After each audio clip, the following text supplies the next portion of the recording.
जय हिंद दोस्तों। अररिया हब में आपका स्वागत है। आज हम लोग कक्षा 10 क्लास का विज्ञान जो है ना उसका पार्ट 2 जो है अम्ल क्षार एवं उसके लवण, इस चैप्टर का पूरा एनालिसिस करके देखेंगे। सारा इम्पोर्टेंट फैक्ट को देखेंगे कि इसमें क्या क्या है। ठीक है दोस्तों, पहला स्लाइड से स्टार्ट करते हैं कि अम्ल किसे कहते हैं। जो एसिड है उसे उसका डिफिनेशन क्या होगा। तो अम्ल क्या होता है, स्वाद में खट्टे होते हैं और इसका जो प्रॉपर्टी है कि ये क्या करता है, ये नीले लिटमस को लाल में बदल देते हैं। और अम्ल को आप जलीय विलयन में मिलाइएगा तो ये क्या करता है, H+ आयन देता है। क्या करता है, H+ आयन देता है।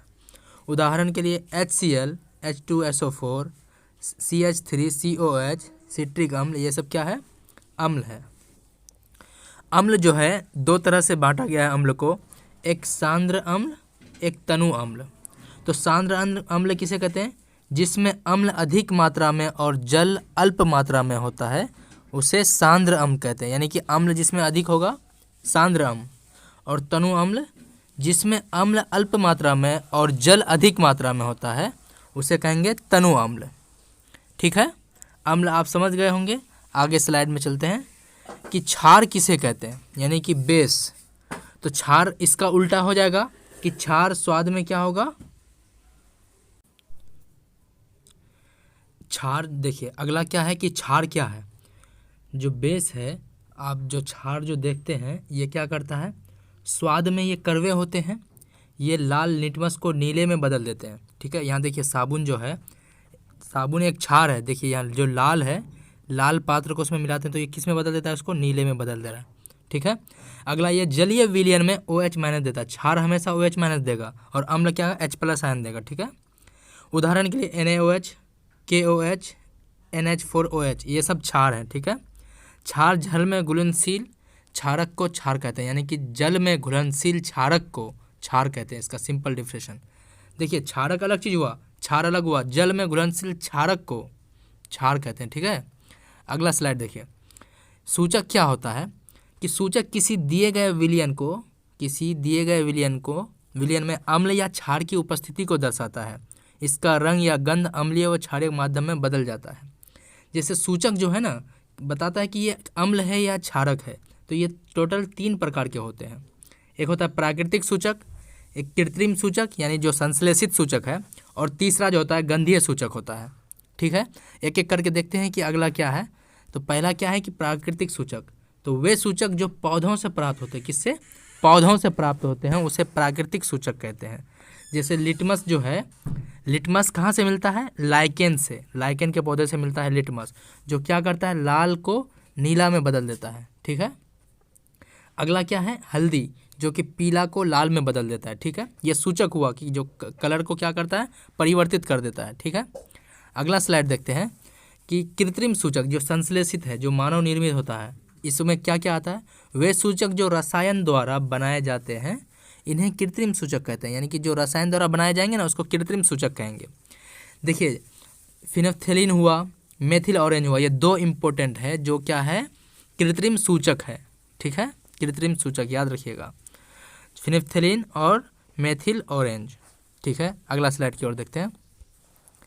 अब गंधीय सूचक जो तीसरा नंबर में है कि उसे मतलब कि गंधीय सूचक क्या है, जिन पदार्थों को गंध यानी कि गंध के द्वारा या अम्लीय क्षारक माध्यम में बदल जाए, उसे गंधीय सूचक कहा जाता है। उदाहरण के लिए क्या है, प्याज का रस, जो क्या है, तीक्ष्ण गंध होगा अम्ल में, और क्षारक में कुछ नहीं, कोई गंध नहीं होगा। ठीक है, वेनिला जो है अम्ल में समान रहेगा, कोई परिवर्तन नहीं होगा, और क्षारक में कोई गंध नहीं देगा। इसी तरह जो लौंग का तेल है वो अम्ल में तो समान रहेगा लेकिन क्षारक में कोई गंध नहीं देगा। तो ये कुछ गंधीय सूचक हैं, इसका गंध परिवर्तित होने से नहीं होने से आपको पता चलेगा। ठीक है, अगला स्लाइड की ओर देखते हैं। अगला कह रहा है कि अम्ल व क्षारकों के रासायनिक गुण। कुछ अम्ल और क्षारक के जो रासायनिक गुण होते हैं, जैसे रिएक्शन करते हैं तो क्या क्या होते हैं। जब अम्ल के साथ धातु जो रिएक्शन करेगा ना, तो लवण और H+ देगा, यानी H2 देगा। याद रखिएगा, जब अम्ल धातु से रिएक्शन करेगा तो लवण प्लस H2 देगा। ठीक है, वहीं जब क्षार धातु के साथ रिएक्शन करेगा तो लवण और H प्लस देगा, यानी कि दोनों जगह में लवण और H प्लस H2 देता है। यहाँ पर उदाहरण है जैसे 2HCl जिंक के साथ अभिक्रिया करके ZnCl और H2O को बाहर कर रहा है, ठीक है। यहीं पर 2NaOH जिंक के साथ रिएक्शन करके NaZnO2 और H2 बाहर कर रहा है। यानी कि अम्ल के साथ धातु अभिक्रिया करे या अधातु H प्लस यानी H2 क्या करेगा, गैस बाहर करेगा और लवण बनाएगा, ठीक है। अगला स्लाइड में बढ़ते हैं। अगला क्या कह रहा है, हाइड्रोजन गैस का परीक्षण। हाइड्रोजन जो है जिसका एटॉमिक नंबर 1 होता है, उसका परीक्षण के बारे में आज देखते हैं। हाइड्रोजन गैस से निहित परख नली के पास जब एक जलती हुई मोमबत्ती को लाई जाती है तो पॉप की ध्वनि उत्पन्न होती है। याद रखिएगा, जब ये क्वेश्चन ऑब्जेक्टिव में बनता है कि जब हाइड्रोजन को जब ये किया जाएगा, परख नली में जलाया जाएगा तो कैसा साउंड देता है, तो वो पॉप साउंड का ध्वनि उत्पन्न करता है। जब साबुन के पानी के पास ये किया जाएगा तो उसको कैसा ध्वनि देगा, पॉप साउंड का, ठीक है। अगला क्वेश्चन देखिए कि अम्ल व क्षारक की धातु कार्बोनेट तथा धातु बाइकार्बोनेट के साथ अभिक्रिया कराएंगे तो क्या होगा। देखिए कार्बोनेट मतलब Na2CO3। जब अम्ल को धातु कार्बोनेट के साथ अभिक्रिया कराइएगा तो लवण देगा और कार्बन डाइऑक्साइड गैस देगा और जल भी बाहर करेगा, ठीक है। यहीं पर बाइकार्बोनेट मतलब NaHCO3, इसके साथ अम्ल मतलब धातु को अम्ल को अगर ये कीजिएगा तो ये लवण प्लस CO2 और जल बाहर करेगा, ठीक है। याद रख लीजिएगा, ये सब नोट डाउन कर लीजिएगा, सब इंपॉर्टेंट है। क्षारक धातु कार्बोनेट धातु बाइकार्बोनेट के साथ अभिक्रिया नहीं करते हैं। ये जो लास्ट वाला पॉइंट है याद रखिएगा कि क्षारक धातु जो है कार्बोनेट, वो धातु बाइकार्बोनेट के साथ अभिक्रिया नहीं करता है, ठीक है। अगला स्लाइड देखते हैं। CO2 कार्बन डाइऑक्साइड का परीक्षण। कार्बन डाइऑक्साइड का परीक्षण, तो कार्बन डाइऑक्साइड देखिए, ये पॉइंट को पढ़िएगा कि कार्बन डाइऑक्साइड को जब चूने के पानी से प्रभावित किया जाता है तो पानी का रंग दुधिया हो जाता है, मतलब कि वाइट रंग का देता है। कार्बन डाइऑक्साइड को जब चूने के पानी से प्रभावित करिएगा तो वो कौन सा कलर दे देगा, वाइट कलर दे देगा, ठीक है, दुधिया कलर का। CaOH whole twice plus CO2 के साथ जब अभिक्रिया कराए CaCO3 और H2O होगा। अधिक मात्रा में कार्बन डाइऑक्साइड प्रभावित होगा, ठीक है। प्रभावित करने पर ये क्या होगा, CaHCO3 होल ट्वाइस देगा, ठीक है। तो यहाँ से यही याद रखना है कि कार्बन डाइऑक्साइड को जब चूने के पानी से प्रभावित किया जाएगा तो कैसा कलर देगा, वो दूधिया कलर दे देगा, ठीक है। अगला स्लाइड देखिए। अम्ल एवं क्षारक की परस्पर अभिक्रिया। जब अम्ल और क्षार अभिक्रिया करेगा ना, हमेशा लवण बनाएगा। क्या बनाएगा, लवण। याद रखिएगा, यानी कि जब अम्ल और क्षार रिएक्शन करेगा तो लवण बनाएगा और जल को बाहर निकालेगा, ठीक है। HCl अम्ल है, NaOH क्षार है, जब इसको मिलाए तो NaCl बना, नमक, सोडियम क्लोराइड, और H2 यानी कि जल के रूप में पानी निकल दिया। इसी को है ना उदासीकरण अभिक्रिया कहते हैं। क्या कहते हैं, उदासीकरण अभिक्रिया, ठीक है। इसका डिफिनेशन याद रखिएगा। जब अम्ल व क्षारक परस्पर अभिक्रिया करके एक दूसरे से के प्रभावित को यानी कि प्रभाव को समाप्त कर लवण और जल का निर्माण करते हैं, इस प्रकार की अभिक्रिया को उदासीनीकरण अभिक्रिया कहते हैं, ठीक है। न्यूट्रलाइजेशन अभिक्रिया, न्यूट्रलाइजेशन रिएक्शन इंग्लिश में उसको बोलते हैं, और हिंदी में उदासीनी अभिक्रिया। अगला स्लाइड है कि अम्ल के साथ धात्विक ऑक्साइड की अभिक्रिया। जब अम्ल के साथ धात्विक ऑक्साइड का अभिक्रिया करेंगे तो लवण प्लस जल देगा, ठीक है। देखिए धात्विक ऑक्साइड है जिसको कहते हैं CuO कॉपर ऑक्साइड, और अम्ल में क्या ले लिया हम, HCl को ले लिए, तो ये क्या मिला हमको, CuCl कॉपर क्लोराइड, और ये क्या हुआ H2O यानी कि जल बाहर हुआ। कॉपर क्लोराइड के बनने से विलयन का रंग कैसा हो जाएगा, नीला हो जाएगा। कैसा हो जाएगा, नीला, ठीक है। अगला स्लाइड की ओर बढ़ते हैं। क्षारक के साथ अधात्विक ऑक्साइड की अभिक्रिया। जब क्षार को अधात्विक ऑक्साइड के साथ अभिक्रिया कराएंगे तो ये लवण देगा और जल क्या होगा, बाहर निकलेगा। जैसे देखिए CaOH होल ट्वाइस, ये एक क्षार है, इसको धात्विक ऑक्साइड के साथ अभिक्रिया करेंगे, अधात्विक ऑक्साइड जैसे कार्बन डाइऑक्साइड है, तो ये CaCO3 और पानी को क्या करेगा, बाहर कर देगा, ठीक है। अगला स्लाइड की ओर देखते हैं कि जलीय विलयन में अम्ल तथा क्षार। तो सबसे पहले देखिए अम्ल, अम्ल की उपस्थिति में हमेशा क्या देगा, ये H प्लस आयन देगा, ठीक है। H प्लस आयन H3OH यानी कि हाइड्रोजन आयन, हाइड्रोनियम आयन, ये क्या होता है देखेंगे आगे के रूप में पाए जाते हैं। जैसे देखिए यहाँ पर H प्लस आयन है, H2O है, तो यहाँ क्या बन रहा है, देखिए यहाँ पर एक H है, यहाँ 2 H है, मिला करके यहाँ H3 बन रहा है और O प्लस बन रहा है, तो यही आयन हाइड्रोनियम कहलाता है, ठीक है। जैसे अगला देखेंगे कि यहाँ पर हाइड्रोजन एक है, यहाँ दो है, तो देखिए H3 बना यहाँ पर और O+ हो गया और क्लोरीन क्या हो गया, माइनस में निकल गया। तो यही क्या होता है, हाइड्रोनियम आयन। ठीक है, अगला स्लाइड को और देखते हैं। जलीय विलयन में अम्ल तथा क्षारक। तो जलीय विलयन में जैसे क्षारक क्या है, क्षारक जल की उपस्थिति में क्या करेगा, OH- देगा। अम्ल जल की उपस्थिति में H+ आयन देगा और क्षार OH-। ठीक है, जैसे NaOH जल की उपस्थिति में क्या हो जाएगा, Na+ और OH- देगा।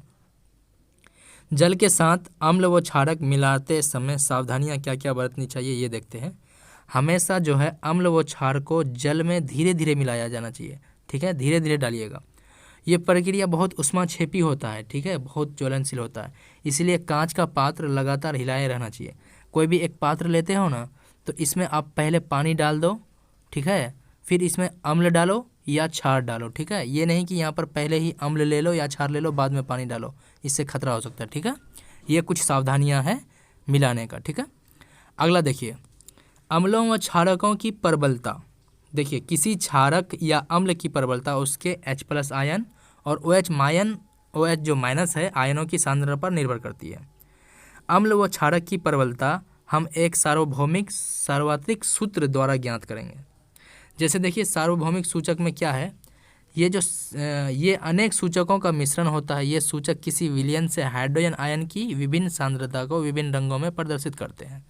जैसे ये 7 जो है ये न्यूट्रल रिएक्शन होता है, यानी कि ये ना अम्लीय होगा ना क्षारीय होगा। ये 7 जो है pH मान किसका होता है, वाटर का। किसका, वाटर का। ठीक है, तो 7 से इधर जो भी होगा वो प्रबल अम्ल होगा और 7 से जो उधर होगा वो प्रबल क्षारीय होगा। अगला स्लाइड में ये अच्छा से इसको देखते हैं। जैसे ये क्या है, 7 जो है ये लवण हुआ, इधर जो बढ़ते जाएंगे हम H+ आयन की संख्या बढ़ता जाएगा और ये अम्ल क्या होगा, अधिक प्रबल होगा। अगर हम इधर जाएंगे तो OH- की सांद्रता बढ़ेगी और ये क्षारीयता इसका क्या होगा, इधर बढ़ेगा।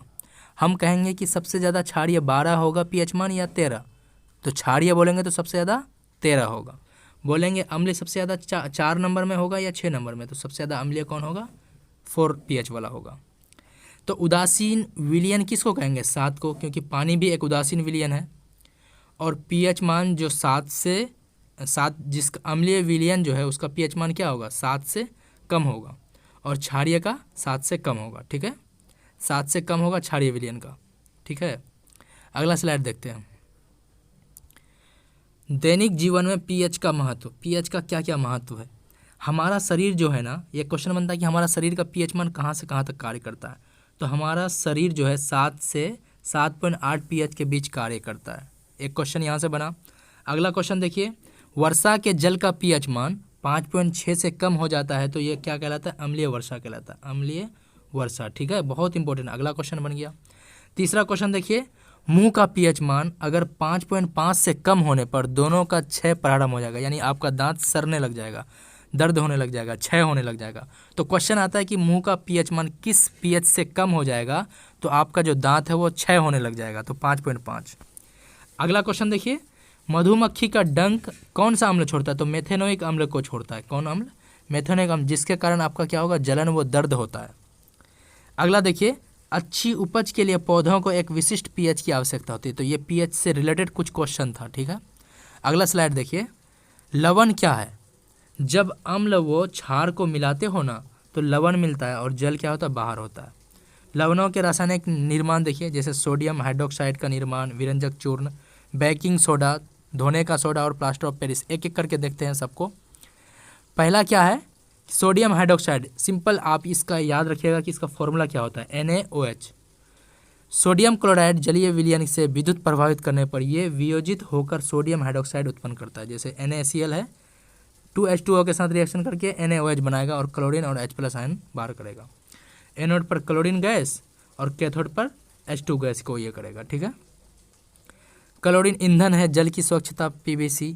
ठीक है, ये PVC का क्या होता है, पॉलीविनाइल क्लोराइड होता है। ग्रीज हटाने के लिए, साबुन का कागज बनाने के लिए, ये सब उपयोग है किसका, NaOH का, ईंधन के रूप में, जल की स्वच्छता में, PVC में, ग्रीज हटाने के लिए, साबुन का कागज बनाने के लिए, ये सब क्या है, NaOH यानी सोडियम हाइड्रोक्साइड का उपयोग है। अगला देखते हैं विरंजक चूर्ण। इसका फॉर्मूला पहले याद रखिएगा, CaOCl2।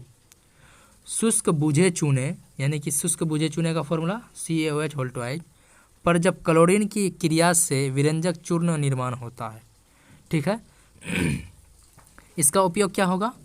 वस्त्र उपयोग में, सूती व लिनेन के विरंजन में, कागज के फैक्ट्री में, लकड़ी के मज्जा के नियंत्रण में, पानी में रोगाणुनाशक के रूप में, यानी कि पानी में कोई बैक्टीरिया को मारने के लिए भी विरंजक चूर्ण का इस्तेमाल किया जाता है। बहुत इंपॉर्टेंट है, इसका फॉर्मूला जरूर याद रखिएगा, CaOCl2। ठीक है। अगला स्लाइड को देखते हैं। बेकिंग सोडा, इसका फॉर्मूला क्या होगा? NaHCO3। बेकिंग सोडा का NaHCO3 ये एक दुर्बल अछांकीय है, यानी कि क्षारक है। NaCl जो CO2 प्लस H2O के साथ अभिक्रिया करके NH4Cl2 ये करेगा। खाना पकाते समय गर्म करने पर ये क्या करेगा? वाटर और कार्बन डाइऑक्साइड को छोड़ेगा। ठीक है। इसका उपयोग देख लीजिए, सिंपल याद रखिएगा, बेकिंग सोडा का फॉर्मूला NaHCO3 होता है। बेकिंग पाउडर बनाने के लिए बेकिंग सोडा प्लस टार्टरिक अम्ल होता है। ठीक है। ये एंथेटिक का एक संगठन है और ये अग्निशामक में भी इस्तेमाल होता है। ठीक है। अगला स्लाइड देखते हैं। अब देखिए चौथा नंबर में है क्या? धोने का सोडा। तो धोने से याद रखिएगा कि इसमें 10 वाटर का मोलिक्यूल होता है, 10 H2O होता है। ठीक है। याद रखिएगा Na2CO3 10 H2O। पानी का कितना मोलिक्यूल होता है? 10 होता है। ठीक है। निर्माण क्या होगा? सोडियम कार्बोनेट के पुनः क्रिस्टलीकरण से धोने का सोडा प्राप्त होता है। इसका Na2CO3 10 H2O के साथ जब रिएक्शन करेगा तो Na2CO3 और 10 H2O निर्माण होगा। इसका उपयोग होता है कांच में, साबुन एवं कागज के उद्योग में, घरों के साफ सफाई के लिए, जल की अस्थायी कठोरता के लिए। याद रखिएगा धोने का सोडा का ये सब उपयोग है। अगला स्लाइड देखिए। प्लास्टर ऑफ पेरिस जो बहुत इंपॉर्टेंट है। प्लास्टर ऑफ पेरिस का फॉर्मूला होता है CaSO4 हाफ H2O। ठीक है। प्लास्टर ऑफ पेरिस फॉर्मूला होता है CaSO4 हाफ H2O। जिप्सम को, यानी कि जिप्सम का क्या होता है फॉर्मूला? CaSO4 2H2O। क्या होता है? 2H2O। जिप्सम को 373 केल्विन पर गर्म करने पर यह जल के अणुओं में त्याग कर कैल्शियम सल्फेट हेमीहाइड्रेट बनाता है। ये सफ़ेद चूर्ण को जल से मिलाने पर फिर जिप्सम बन जाता है। ठीक है। इसका देखिए CaSO4 हाफ H2O है, जब हाफ H2O इसमें मिलाओगे तो CaSO4 2H2O बन जाएगा। ये किसका फॉर्मूला है? जिप्सम का फॉर्मूला है, याद रखिएगा, CaSO4 2H2O जिप्सम का। और प्लास्टर ऑफ पेरिस का CaSO4 हाफ H2O है। ठीक है। ये इसका उपयोग बहुत इंपॉर्टेंट है। ये टूटी हुई हड्डियों को सही जगह पर स्थिर रखने के लिए किया जाता है। खिलौना तथा सजावट के सामान में भी प्लास्टर ऑफ पेरिस का यूज होता है। दीवार की सतह को चिकना बनाने के लिए भी इसका प्लास्टर ऑफ पेरिस का यूज होता है। ठीक है। अब आज का लास्ट स्लाइड को देखिए। क्रिस्टल का जल, लवण के एक सूत्र इकाई में जल के निश्चित अणुओं की संख्या को क्रिस्टल का जल कहते हैं। जैसे CaSO4 5H2O है ना, तो ये जो 5 है, 5 मोलिकुल पानी का, यही है क्रिस्टलीकरण का जल। ठीक है। आशा करते हैं कि वीडियो आपको अच्छा लगा होगा। देखिए वीडियो अगर अच्छा लगा हो तो लाइक और सब्सक्राइब कीजिएगा और अपने दोस्तों तक भी शेयर कीजिएगा, क्योंकि बहुत मेहनत करना पड़ता है सब वीडियो बनाने के लिए, फुल एनालिसिस एक ही वीडियो में पूरा चैप्टर का। उम्मीद करते हैं कि आप शेयर कीजिएगा और कोई दिक्कत होगा तो कमेंट कीजिएगा। ठीक है। जय हिंद।